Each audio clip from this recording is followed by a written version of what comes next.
مرزا منگول صحابہ کرام رضوان اللہ علیہم اجمعین کے بغض میں مبتلا ہو کر ضعیف روایت کو اندھی تقلید میں صحیح بتا کر صحابہ کے خلاف اپنے دل کی خباثت اور بغض کو نکالتا رہتا ہے، بلکہ بے سند باتیں پیش کرنے سے بھی نہیں شرماتا۔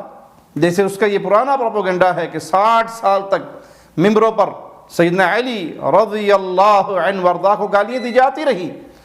اس کا دوسرا افسانہ کہ صلح حسن کی شرائط پامال ہوئی، جبکہ شرائط کی سند نہیں لا سکا، بے سند باتوں پر ڈھیٹ بنا ہوا ہے۔ اس کا یہ جھوٹ کہ امیر معاویہ نے لوگوں کو بھڑکانے کے لیے امیر المؤمنین امیر عثمان رضی اللہ عنہما کی شہادت کے وقت کی خون آلود قمیص جامع دمشق کے اندر لٹکا رکھی تھی۔